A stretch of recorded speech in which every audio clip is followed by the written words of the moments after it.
For the safety of your smile, use Pepsodent twice a day. See your dentist twice a year.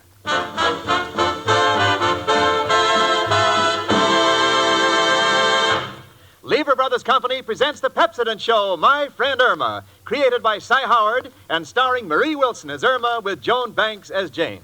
Friendship, friendship, just a perfect friendship. When other friendships have been forgot, theirs will still be hot.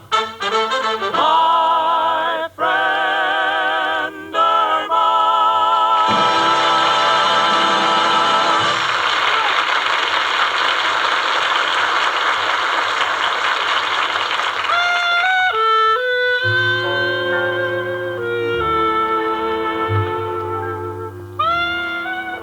You know, I've been reading about a plan for a world language that could be used by peoples of every nation. Me, Jane Stacy, I think it's a wonderful idea. It should bring a better understanding among all the countries. However, there's a chance the plan might fail. Why do I say that? Because I defy anyone speaking any language to understand my friend Irma. Now, don't get me wrong. I love my roommate, but there are times when I lose my patience. For instance, this morning I said, Irma. Yes, Jane? They've finally done it. They've developed an airplane to fly faster than sound. Gosh, Jane, that's terrible. Why? Well, if two people riding one of those airplanes try to carry on a conversation, they'd have to keep going back to find out what was said. After that, I decided to change the subject before her head hit another air pocket. Besides, there are more important problems on my mind right now. Irma. Yes, Jane? I hate to keep reminding you, sweetie, but if we're ever going to straighten out our budget, you've got to cut down on this foolish spending of yours. What do you mean, Jane? Well, you waste your money on such ridiculous things. Like the time you bought those obsolete tennis rackets with no strings. Well, I always miss the ball anyway. And besides, Jane, they're not wasted. You can always use them for fans. Stringless tennis rackets for fans? Sweetie, there's nothing with which to circulate the air. Well, that's why it's good. There's no draft. You can't catch a cold. I give up. Look, I don't want to run your life, Irma, and tell you how to spend your money, but you work hard for it, so I think you should only spend it on things that are practical. Practical? You mean like shoes? Yes, precisely. Well, then, Jane, wait until you see the pair I bought this morning for only $2. $2? Well, that's wonderful. That's what I call a real bargain. What are they like? Oh, they're lovely. Gosh, I wish I had two left feet. Oh, Irma. Oh, gosh, don't be angry, Jane. The shoes look so lonely. No one would go near them.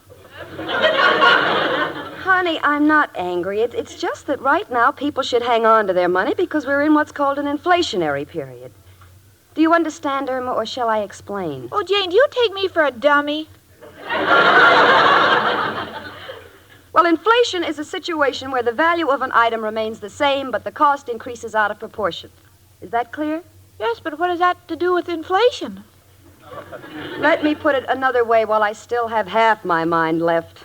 Irma, when you go to Mr. Holly's grocery store, how many quarts of milk could you buy in the past for 50 cents? Well, let's see, 12.5 cents a bottle. I used to get $4 I used to get 4 bottles for 50 cents. That's right. And how many bottles do you get now for 50 cents? 5. 5. Yes, I know the clerk better.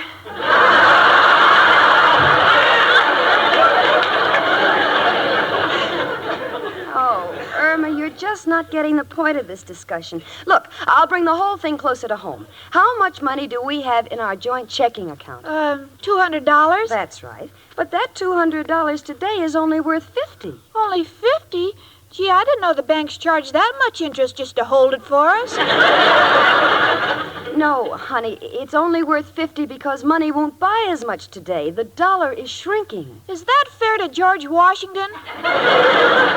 Hey, Jane, don't hit your head against the wall. You'll crack the plaster. Irma Peterson, I will try once more. Okay, Jane, and this time I'll concentrate with my mind. Honey, if you don't want to work with me, don't work against me. Look, forget what I said about inflation. Just try to cut down on your spending, and I'm sure we'll get along. We're not millionaires, but we're doing all right. We have $200 in the bank, and the only money we owe is on the piano. A $20 a month payment isn't too difficult, so if we don't make any foolish purchases, we'll be able to pay off the piano and we'll get by. But, gee, if the money is shrinking... Yoo-hoo! Girls! Irma, that sounds like Mrs. O'Reilly. Will you see what she wants, honey? All right, Jane. What's the trouble, Miss O'Reilly? Irma, darling, I'm locked out up here on the roof. Oh, I'll be there in a second, Miss O'Reilly. I'll be right back, Jane. Hello. Yes, Al. What? Tell Irma you'll be late? Where are you? Oh, at the unemployment office. Al, you sound dejected. What happened? You lost a dear friend. Oh, that's too bad. What did he die from? Oh, he didn't die. He got a job. Well, chin up, Al. It will never happen to you. Yes, I'll tell Irma. Goodbye. Come in. Are you Miss Jane Stacy? Yes? I'm Mr. Woods of the Melody Piano Company. Oh, yes, of course. I'll make out the check for our monthly payment right away. $20? Before you make it out, Miss Stacy, I'd like to have you hear about the offer we're making to our installment buyers. Oh, well, really, I'm not interested in buying anything else right now. You see, we still owe $500 on the piano, That's just it, Miss Stacy. Our company is buying out a competitor, and we must have additional cash immediately. Therefore, we're trying to liquidate some of our accounts. So I'm prepared to make an offer whereby you can save $300 by paying off your account at once. Well, that sounds like a wonderful business proposition. Oh, it is. Are you interested? Why, of course I am. Gee, I hate to go into our savings, but it's too good an opportunity to overlook. I'll give you a check right now. This breaks me, but I think I've got a bargain. Here you are. Ah, thank you. The piano is now yours, paid in full. Here's your receipt. Good day. Oh, baby, you're all ours. Come in. Hello, Janie. Do you have some breadcrumbs I can borrow? Well, sure, Mrs. O'Reilly. I want to feed the pigeons. Mrs. O'Reilly, I thought you hated pigeons. I do. But I was drying my eyelashes on the windowsill and one of them flew away with them. Oh, this nesting time is ruining me eyes. I see. Where's Irma? She's still up on the roof. She was saying something about taking all of her money out of the bank and washing it in Lux because she didn't want it to shrink. What's it all about, Janie? Oh, I never should have bothered her poor little head with that discussion on inflation. Come in. It's only me, Professor Kropotkin. Hello, Janie and Mrs. O'Reilly. My two little trees. One a graceful willow, the other petrified forest. Is that so? Why, Professor. Oh, excuse me, Janie. A little joke I picked up from a little Boy Scout. Say, Mrs. O'Reilly, I got a complaint to make. What do you mean, complaint? I want you to tell the people in the next apartment from me to shut off their fan at night. It keeps me awake. How can a fan blowing in another room keep you awake? It is blowing on my wall, and I have to lean against it all night to keep it from falling on my bed. Oh, come now, Professor. The walls aren't that bad. No? Then why is it when the man next door took a picture off his wall and pulled the nail out, my coat fell down? Listen, Professor, I'm in no mood to do favors for anyone until I find out who locked me on the roof. Mrs. O'Reilly, I did. You? Why? Well, you know that little flower box I keep up on the roof? What about it? Well, I planted tomatoes in it this summer, and the birds keep pecking at them. And what does that have to do with me? Well, no offense, Mrs. O'Reilly, but where could I find a better scarecrow?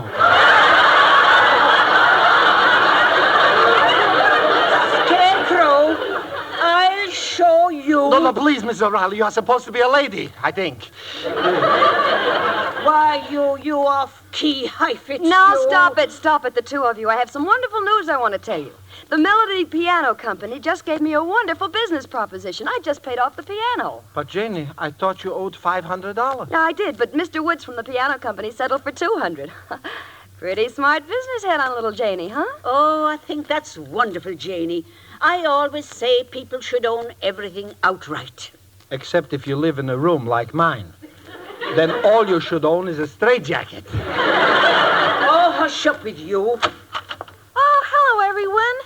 Gee, it's so beautiful up on the roof. Scenery's so nice. I saw a big, huge oak tree. There was a squirrel in it. He was so cute. Kept staring at me so strangely. Did Al call Jane? Yes, sweetie, he's on his way. And so are we. Come on, Mrs. O'Reilly. I'll race you down the stairs. Professor, you make me feel like a little child again. Look who's a child. A remark like that could cause Mother Goose to kill herself. Irma, I've got wonderful news for you. The man from the piano company was just here. Come in. Hello, Jane. Hiya, chicken. Hello, Al, honey. Hello, Al. Look, kids, I know you two are in love with each other and would like to be alone. And personally, I prefer it that way. See you around. What's the matter with her? Oh, she's worried about our bank account. Your bank account? Yes, Jane says it's shrinking all the time. It's something called inflammation. Inflammation? Yes, everybody knows about it. It's something where the price is the same, but the cost goes up because you pay less and therefore pay more and have less, I think. No, chicken, you mean inflation. Works very simply. We'll explain. A few years ago, you walked into the corner store, laid down $1, and walked out with a pair of nylons, right? Right, Al. Now, suppose you walked into that same store today and laid down $1. What would you get? A cherry pie. There's a bakery there now. No, chicken, let me lay it out for you. You see, we are now in a period of uncertainty where no one knows what can happen to our money. But we have had panics before. I believe it was in 1893. Things were so desperate, the Treasurer of the United States was empowered to act whenever the gravity of the situation demanded it. This was to become known as the law of gravity. Al, to think I might have gone around with a stupid fellow. Well, chicken, you just happen to be lucky. Oh, yes, Al, I guess I was just born with a horseshoe in my head.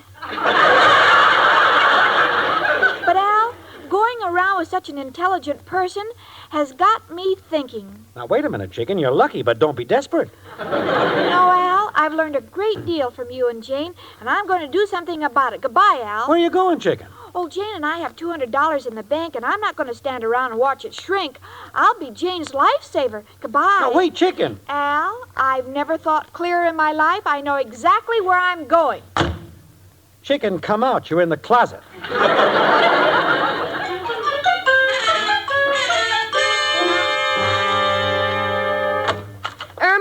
Irma, honey. Hiya, Jane.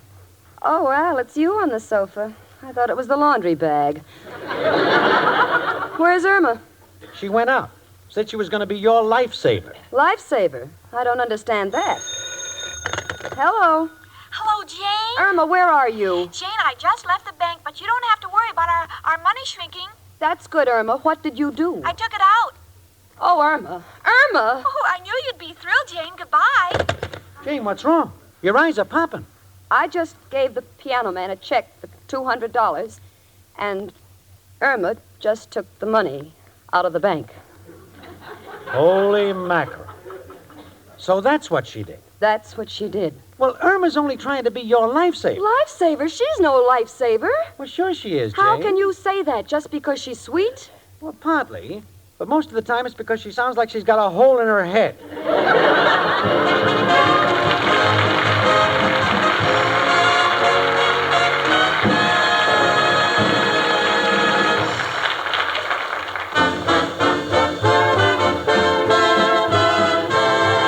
Your winning smile is a Pepsodent smile. Again and again, people have found it true. The smile that wins is the Pepsodent smile. Here's a story that proves it. The true experience of Judy Barron. A young dancer from Rochester, New York, Judy was auditioning for a part in a musical show in Miami. After watching dozens of girls try out, the director pointed to Judy and said these magic words. There's the girl, that one with the Pepsodent smile. Yes, Judy's smile won the part for her, a big step toward fame and fortune. Judy Barron told us herself. The director was right, too. My smile is a Pepsodent smile. I always use Pepsodent toothpaste. Like Judy Barron, people all over America agree. The smile that wins is the Pepsodent smile. In recent comparison tests, thousands of people preferred Pepsodent with Irium over the brands they'd been using at home. Yes, Pepsodent won by the overwhelming average of 3-1 for its cool, minty taste, for making breath cleaner and teeth brighter. Try new Pepsodent toothpaste with Irium, and you will see the smile that wins is the Pepsodent smile.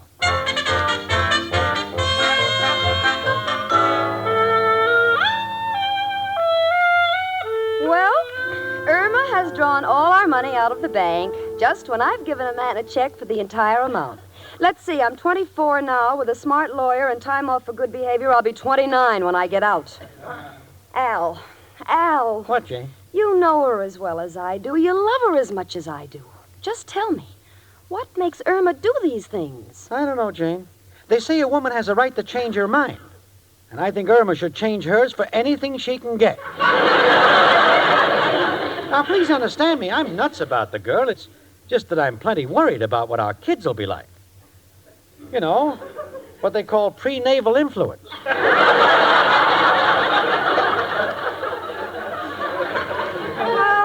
I don't know, Al. Sometimes I think it's my fault, and yet how can I be patient with her? She's so gullible. Yesterday, I sent her out for a half a chicken. She paid $6. $6? How'd you get clipped like that? She says the man told her the chicken was raised on the Mason-Dixon line, and she was getting the half with the southern exposure. Know what you mean, Jane. It was like the time she paid $5 for that bottle of perfume. She said it was called Flirt. Turned out to be Flit. Al, I just had a horrible thought. What, Jane? You don't think with our $200 she'd buy anything? Oh, no. No, she wouldn't. Unless, of course, she happens to walk past some of them clip joints on Main Street. Hello? Hello, Jane. Irma, honey, where are you? Shopping on Main Street. Oh, no. Jane, sit down. Wait, I'll get you some water. Chicken, hurry home. Goodbye. Breathe deeply, Jane, deeply. All our money. And there's a check out against it. Oh, Al. Cannot understand that chicken. The way she goes around in circles, I could swear she was born in a Mixmaster. Come in. It's only me again, Professor Kropotkin. What's the matter with little Janie? Irma took the $200 the girls had in the joint account, and she's loose on Main Street. Main Street? Janie, you should know better than to let Irma shop. Well, I only have myself to blame. I must have frightened her with all that talk about inflation. I should never have mentioned that stupid subject. Please, Janie, inflation is not stupid. Either you give in to it, or else you can fight it. We at the Gypsy Tea Room, we are fighting it. We don't raise the prices. We just water the soup. In fact, we have put so much water in our soup, if you study a bowl closely, you can see the tide go in and out. Oh, if she'd only bring the money home. Irma. Oh, Jane, I took a cab home because I'm so anxious to tell you the wonderful news. Irma, just tell me one thing. Have you got the money? Who wants money? It shrinks. I was sitting on a bench thinking about what you said about inflation, Jane. Yes? And a nice man came over. He said hello, and I said I had $200 that was troubling me. Take some more water, Jane. Imagine that was all I said, and he took an immediate interest in my problem. Men are so thoughtful. Jane, that's enough aspirin. You'll kill your lunch. So he sent me to his brother on Main Street. Irma, while I still have the strength to ask, what did you buy? For $200, I got the sister diamond to the Hope diamond. The sister diamond to the Hope diamond? Yes, the man says it's the wish diamond. You mean you wish it was a diamond? Let me see it. Here it is. Irma, how much does this so-called diamond weigh? A half pound. Look, isn't it beautiful? Irma. Irma, honey, can't you see this is just a piece of glass? Glass? Certainly. Who ever heard of buying a half-pound diamond for $200? Well, the man said normally they're much higher, but he was selling them cheap because they're last year's diamonds. Chicken, I'm afraid you've been took. Well, maybe I should have taken the other diamond, but there was a flaw in it. A flaw? Yes, every time you shook it, snow would fall on the little man inside. Oh, Irma, I told you not to shop. Every cent we had in the world. And besides that, I've used that $200 to pay off the piano. How could you be such a stupid businesswoman? Oh, I'm sorry, Jane. Sorry? You're always sorry. You were sorry that time we had the party and you put chloroform in the coffee because I said I wanted everyone to relax. You were sorry that time we had the party and you put chloroform in the coffee because I said I wanted everyone to relax. You were sorry when you put the starch in my mouthwash because I said I wanted to keep a stiff upper lip.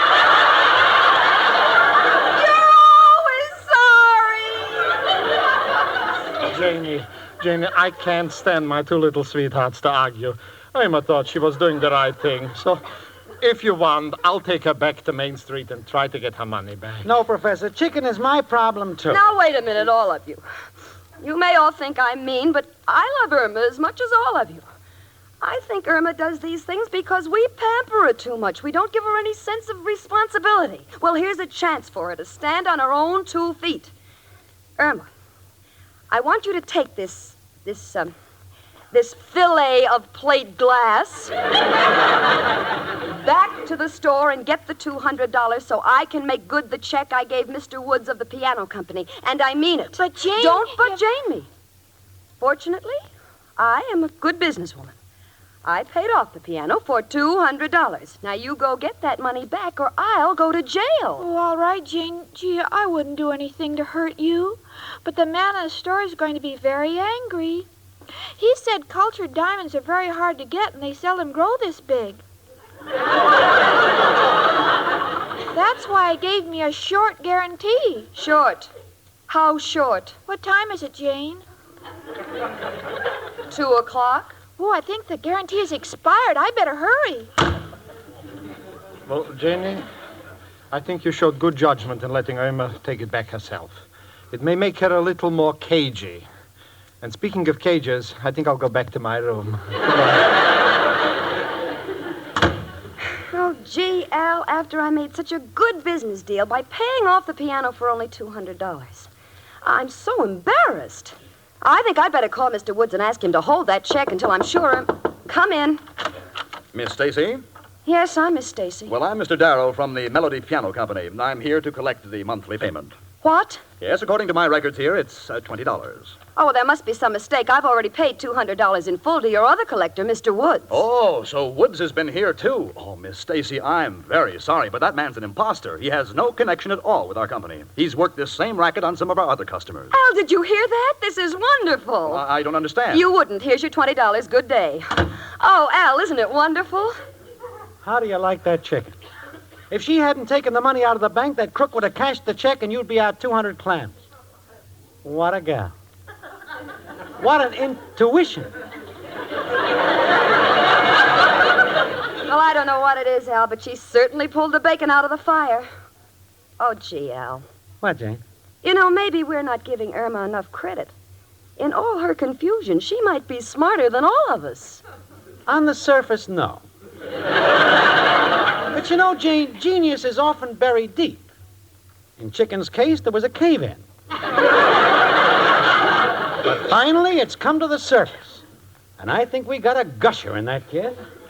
Well, here I am. Irma, darling, we were waiting for you. Did you get the money back? Why, of course, and I had some time. It was so tempting because he had another big special. What was it? Pearls, a whole bucket full.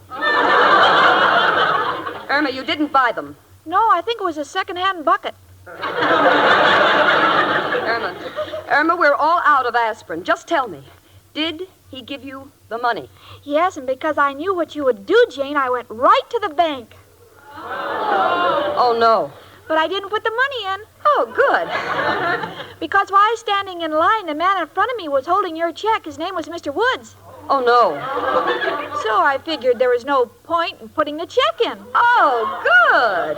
So I just gave Mr. Woods the $200, and here's your check.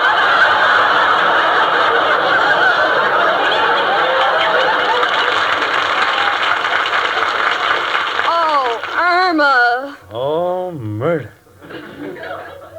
Gosh, I'm the only one seems happy. Well, kids, there's only one man who can help us. Who, Al? Who else but... Hello, Joe? Al, got a problem. Jane and Irma have been swindled. No, Joe, not by any of your boys. This was an outside job. A guy by the name of Woods took him for $200, all the dough the girls had in the world. What do you advise? Uh-huh. Uh-huh. Uh-huh. Mm-hmm. Thanks, Joe. You're the kind of a man who will leave his mark in the world. Huh? That's what's keeping you awake nights? You're trying to erase those fingerprints? Ah, Joe, you're an exceptional humanitarian. Goodbye, noble friend. Well, girls, you got nothing to worry about. Joe is going to get your money back from Mr. Woods. Al, is there going to be any violence? Let us not describe it as violence. Let us just say that Joe is sending out 2 superstitious men. What do you mean, superstitious? These gentlemen are going to knock on Woods.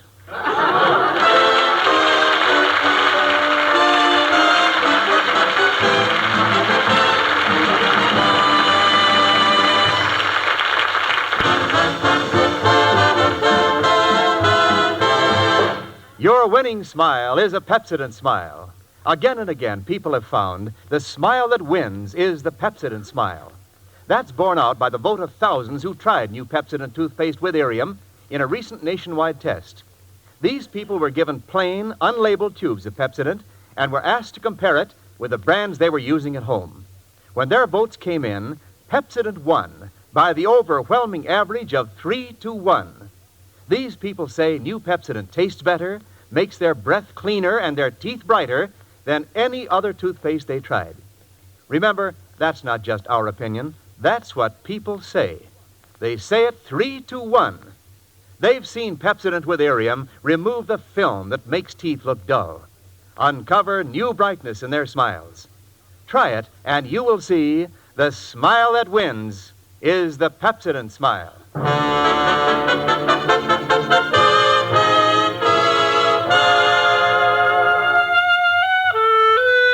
Well, we got our money back, and I'm so happy. I'm almost beginning to like Joe. And never again will I discuss inflation with Irma. However, Irma is now certain that inflation has already arrived. So I said, Irma, what makes you so certain inflation is here? And Irma said, Well, this morning I asked a man to change $1. yes. I got 10 dimes. I can remember when you only got 4 quarters. Well, they say money talks, and if it does, I'm sure it makes more sense than my friend Irma.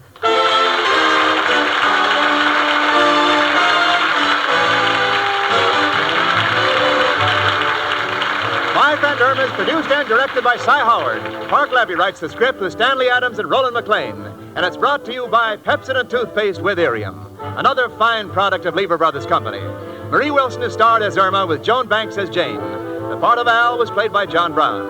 Hans Conried was heard as Professor Kropotkin and Gloria Gordon as Mrs. O'Reilly. Music was under the direction of Bud Gluskin.